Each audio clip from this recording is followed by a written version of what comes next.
how's it going? I am in the forest and the highway that is right next to it, don't ask. Okay, we are in North Rhine-Westphalia, that's just how things are here. It's very loud.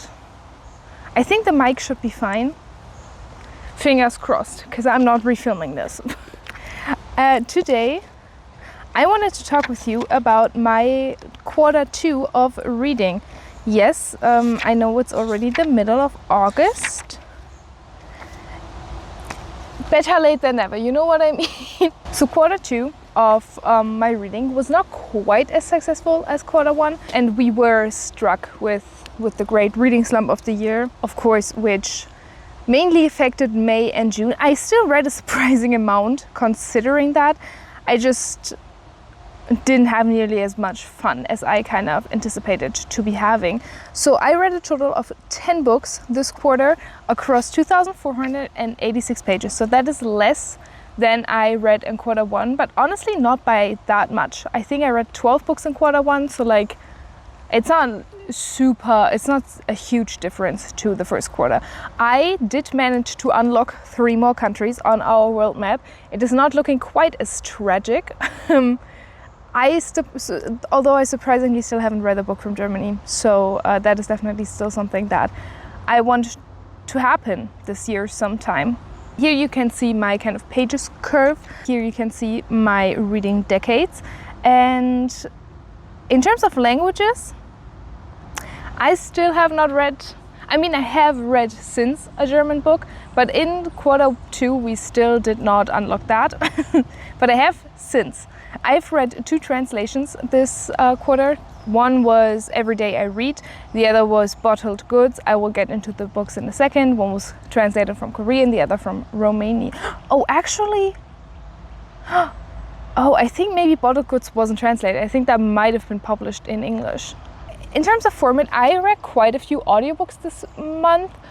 As I said, the great reading slump, it hit us, and this is what we needed to do to survive. I have not had any rereads in that quarter, which I've noticed this year that I don't reread nearly as much as I used to. I definitely used to be a bigger rereader, but nowadays I just kind of, I don't know, it's not something I prioritize, which I think is very unfortunate because I've read so many bangers throughout my life already, and there's so many books I want to be rereading. In terms of genre, I think there's not much of a difference to Q1 again. I read a lot of mysteries and a lot of one-off genres. And now let's get into the books. The first book I read in Q1 was The Pursuit of Love by Nancy Mitford. In this one, we follow technically Linda, but her story is told through her cousin Fanny. And Linda grows up, they both grow up kind of rich-ish, semi-rich. Their parents don't act like it, but from what I understand, they are quite loaded. And this takes place mostly between the world wars and in the Second World War. And we follow Linda's story, who is a young woman of that time. She's very much a socialite, and her one big goal and dream of life is to have a big, beautiful, epic love story. That's her thing. And we kind of see her life as told by her cousin Fanny.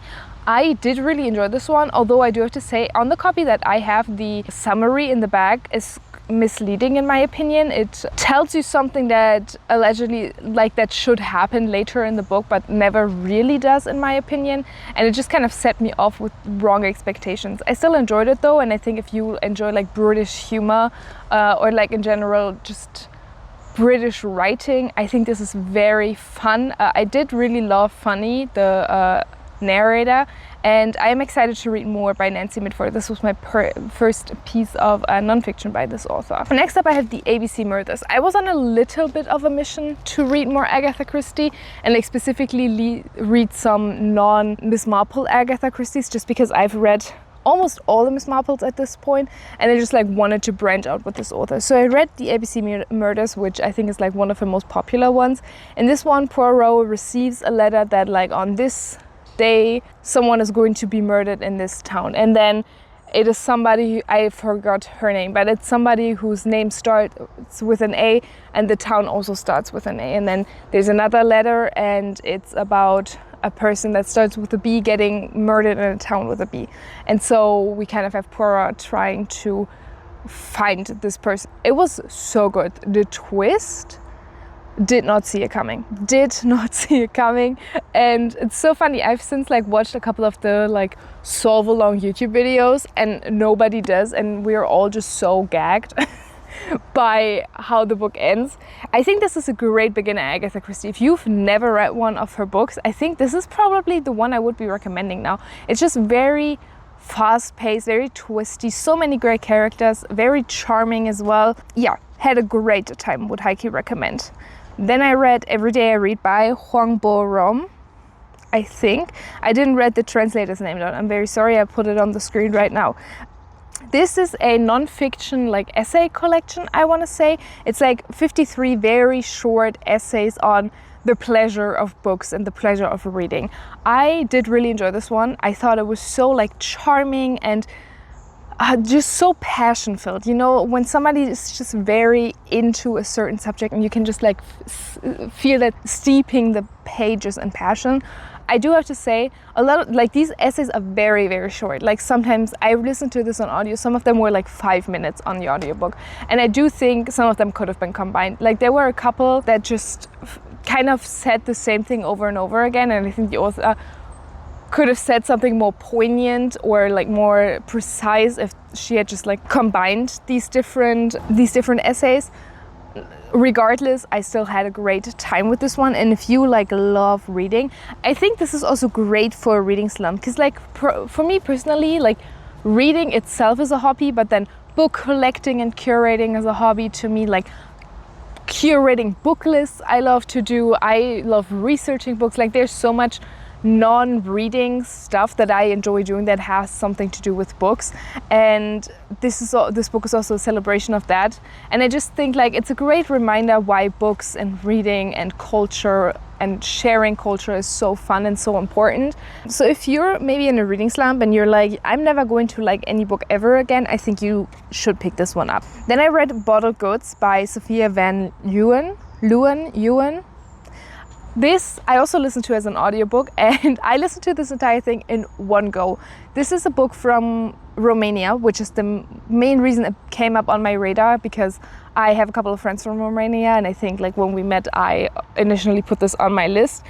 So good. Magical realism, which I wasn't fully aware of, but in this one we follow, I have forgotten the protagonist's name. I'll put it on the screen. We follow a young woman kind of from her just leaving high school all the way to her and her husband ultimately fleeing Romania. It's very dark. It's about communist Romania, and it's a historical novel as well. So there's a lot of just historical and cultural context that like I was only like very vaguely, barely aware of. And this book is so human. Like the main character, she felt like a real person. Like every chapter felt like I was catching up with a friend. Yeah, I did really enjoy this one. It was very emotional. I would say look up trigger warnings. There was some pretty graphic like sexual violence and sexual assault in this. Or not like, I wouldn't say super graphic, but just like the power dynamic that usually like leads to assaults like this was so present throughout the entire book. It's not really just like one scene that you can skip. It's kind of an essential part of the novel, so if that's not something you can read and feel healthy afterwards, maybe don't. But if you enjoy I'm not going to like get into what the magical realism aspect is. I think that will kind of spoil it. But if you like character studies, also toxic mother-daughter relationships is a big one in this book. So if that's something that speaks to you, if you just want to know a little bit more about the history of Romania, or like a part of the world that you're maybe not as familiar with, I definitely would suggest picking this one up. I think I ended up rating it like 4 or 4.5 stars. Really good. The next one, we're so back, baby. The Ruling Class by Jennifer Lynn Barnes. You guys already know how I feel about Jennifer Lynn Barnes. Listen, she has a formula, and every single book I've read of hers so far, which is like at this point I've read like 8 or 9 of her novels, they all follow the formula.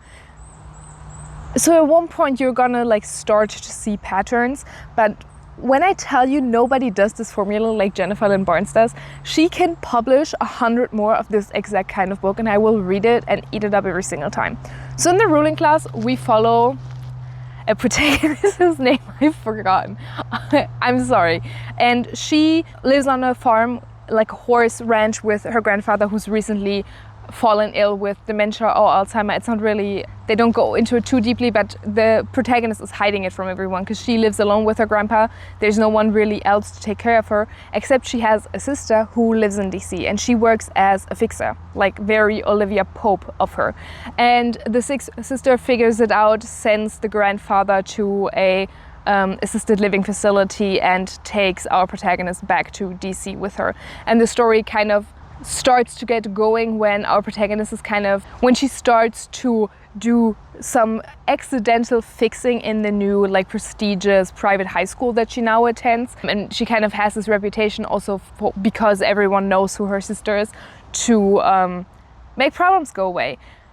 I want to say this is one of the weaker of her novels. It is one of the earliest ones I read, I think this came out originally in like 2013, 2014. And the plot twist and like a lot of the shock value of this book kind of relies on a twist that in my opinion is like very, very obvious. So just the twist overall falls a little bit short. I think the characters were not as polished as in some of her other books.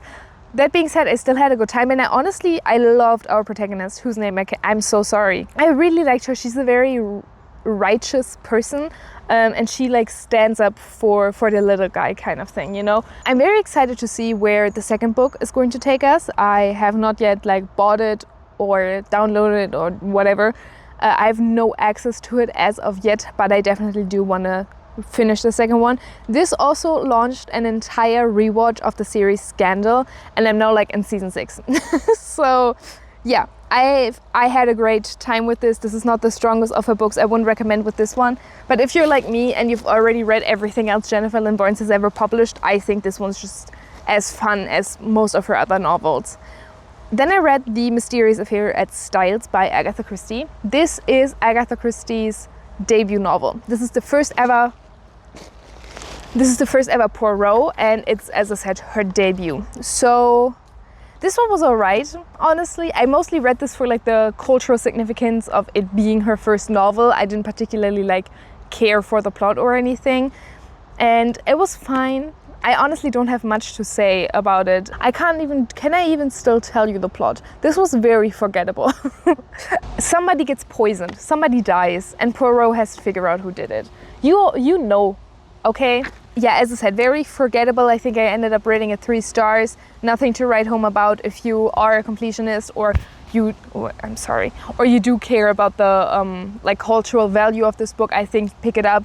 But if you've only read like a handful of Agatha Christie's, I would not recommend this one be your next one, and I also wouldn't recommend starting with this one. And then we read the highlight of the quarter. This is the only 5-star I've given.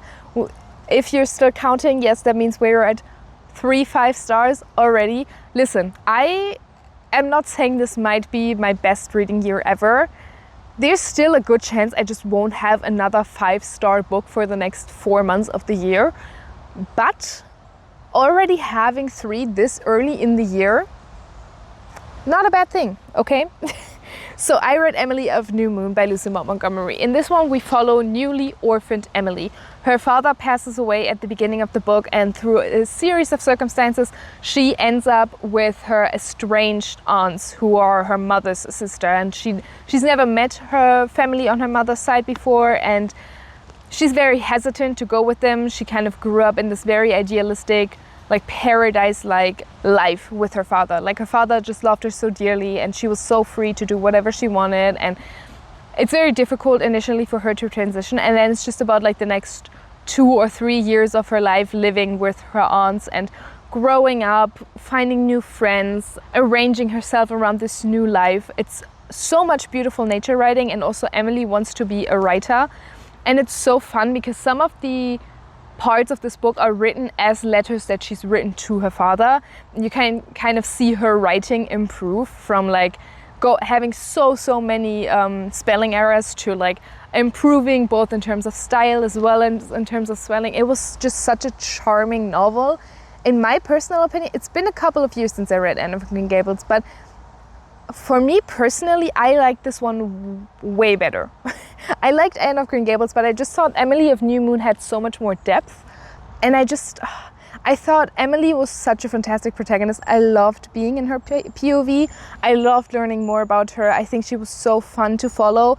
Lucy Maud Montgomery in general, she has such a way of writing children that is like both realistic, but also not like annoying or strange to an adult. It's very relatable still. I'm also like, as someone whose father passed away when she was young, I think this is probably one of the best depictions of that experience I've ever read. And yeah, this book was so touching. If you have read Anne of Green Gables and you liked it, I think you should definitely pick this one up. I've also heard it described as like Anne of Green Gables' edgier older sister, and I think that's like the perfect description for this book. So if you liked Anne of Green Gables, I think you should pick it up. If you've never read anything by Lucy Maud Montgomery, I still think you should pick this up. Again, the nature writing is so beautiful. I think Lucy Maud Montgomery is just an author that like needs to be read in like summer or autumn, like in a season with bright colors. You can't read these books in winter. So if you're in the Southern Hemisphere, maybe wait a couple of months. But if you're like me in the Northern Hemisphere, right now is the time to read this book. And then next up, I read The Bloater by Rosemary Tonks. How do I feel about this book? I think this is the author's most popular book, which doesn't say much. If you don't know, Rosemary Tonks is an author I love and I'm obsessed with, but that nobody else has ever heard about. I'm the only person that knows her, apparently. I'm kidding, but she's definitely one of the more obscure authors I've read from this year. And in The Bloater, we follow a protagonist whose name I cannot remember. I really should have written these down. I didn't want to take my laptop all the way out here, so I didn't. Sorry about that. And she has a husband, and they host a tenant, the Bloater, who is a fat opera singer, which like shouldn't be part of his character necessarily, but in this book it is. And the protagonist, she's kind of disgusted and so turned on by this character at the same time. And that is what the book is about. And it sounds very strange, and it is very strange, and it's kind of stream of consciousness, so it like ebbs and flows. But I just thought this one was not nearly as sharp as the other book of hers I've read.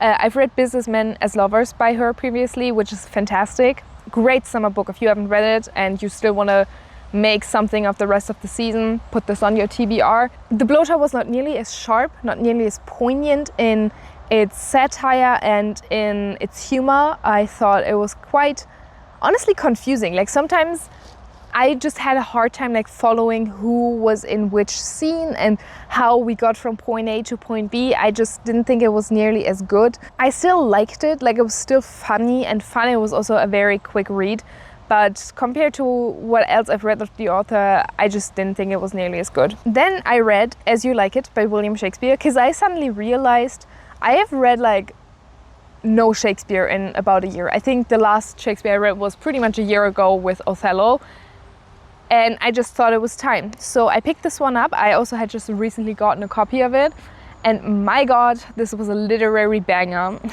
which like I kind of expected. I don't think it's my favorite comedy. I think Much Ado About Nothing is still my favorite comedy, but this is like a close second. This is about two young women being banished, or like technically only one of them is banished, but then her cousin follows her. A lot of cousin relations in Shakespeare plays. Her cousin kind of follows her, and for their own protection, they dress up as men, and then they run into the crush of one of the girls. Yeah, sure. Let's describe it as that. I just thought it was very charming. It was very funny. I had a good time. Takes place a lot in the forest, so I don't, what do you want me to say? It was a fun Shakespeare play. That is my review. Okay, if you have not yet read this and you're looking for a good comedy, I think you can pick this one up without any hesitation. And then the last one I read in quarter two, the last book, which was the fantastic The Thursday Murder Club by Richard Osman. I'm so glad I decided to read this. This made me so happy. So, if you don't know, somehow, The Thursday Murder Club is a book series by Richard Osman, and it is a mystery series that takes place in a retirement village. It follows these, so far, 4 protagonists that form the Thursday Murder Club, where they aim initially to like discuss cold cases and maybe solve a couple of crimes that weren't solved in their time. And then in the first book, somebody like related to the retirement village gets murdered. And so suddenly they're kind of like in the middle of this investigation. And that sounds kind of grim, but it's such a lighthearted and fun novel. None of the people that die are like good people. So like you're not sad that they've been killed in any way. I had seen the movie before reading this, so I knew kind of where the plot was going to go. But I do think the way that the author decided to handle some of the subjects in the book was a lot more, let's say, caring than how it was handled in the movie. So I do think this was just so fun. It was like I feel like that term is kind of overused, but to me this was such a life-affirming book. I wouldn't particularly say I'm scared of growing old, like not in the way that I know some people, like some other people I know are, but obviously that is something that's like very, like I just don't know what it's going to be like. And I think one of the, like you hear so much about loneliness among the elderly, and I know so many older people that have like, that are so rigid in their ways and just kind of waiting for their time to pass up. And reading a book like this where the characters are so like open-minded and finding new friendships and building new relationships and finding new purpose so late in life, it was just so life-affirming to me. Like just so, made me so excited that I still had so much life to live. So yeah, great characters, so funny, so lighthearted. I am so happy that he's already published like I think 5 of these books. I don't know if there's going to be more. Regardless, there's still like I think 3 or 4 more books for me to pick up, and I'm so glad. Okay, and that is it. That is all the books I read in quarter 2, 2026. Let me know what your favorite book of the quarter was so far. And I just want to give like a little chat right now about reading goals. So I didn't have a reading goal for quarter 1. I did kind of set a reading goal for quarter 2, which was to branch out more with Agatha Christie, which I kind of did, but also kind of didn't. I think when I set that goal, like the one specific book I really wanted to read was And Then There Were None. And I obviously haven't read that, as you just saw. I did read another book by hers in quarter 2, but I didn't finish it in quarter 2. I only finished it like first week of July, so I didn't include it in this video. So I kind of feel like I failed and succeeded at the same time, because like The ABC Murders and The Mysterious Affair at Stan were both books I was really like looking forward to reading, just because I knew how important to her body of work they were. Yeah, so that was kind of the goal. I really want to read And Then There Were None this year, because also this is obviously her most famous book and one of the most famous novels of all time. I think it's like the 3rd or 4th best-selling book ever, like behind the Bible and Harry Potter or something. So I really want to read this one. And also I have somehow never been spoiled for And Then There Were None, and I feel like it's only a matter of time before I hear a spoiler for it, and I just would like to have read the book by then. So yeah, it's not an official goal, but it's in the back of my mind that I want to read that this year. So now for quarter 3, I have decided to set a new goal. I also have my main reading goals that I'm still like working on through the year, and there will be like a big update on those at the end of the year. If you want like an update like right now, earlier, let me know, but otherwise I'm just going to do that in the end of the year. But for quarter 3, I've decided to set the reading goal of reading outside once a week. Why am I going to do that? Great question. Love to tell you. Because I hate summer. This has been well documented on my channel. I'm not a summer person. And every year I'm very determined to not be a hater. Every year I'm like, this is going to be my summer. This year I'm not going to hate summer. And every year it's a lie when I tell myself that. But one of the reasons why I hate summer so much is because in the heat I tend to like shut myself up in the house and like just ignore the outside until it cools down again, and I just don't want to do that as much. So I have set this goal, reading outside once a week. So once a week, also because I don't want to overwhelm myself. When I set this goal, I was still like knee deep in the reading slump. So that is my goal so far. I already set this like at the beginning of the quarter. So far, I think I haven't missed a week yet. I think. I haven't been super good about tracking it, so that is going well. I don't think it's doing much for the summer depression, to be completely honest, but it's still nice. The only good thing about summer, in my very humble opinion, is being able to read outside. So anyways, that is it for the Q2 wrap up. I'm sorry it took this long. Q3 wrap up will not be taking this long, I promise. Yeah, I hope you have a grand summer or winter, wherever you are.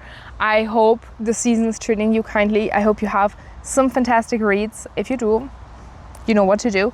And I will see you guys next week, probably with a booktuber's recommendation, where, like a video where I recommend booktubers, or mayhaps a movie shelf organization. Both of them are already planned. I don't know which is going to come out first. If you have a preference, let me know down below and I will see you there. Bye!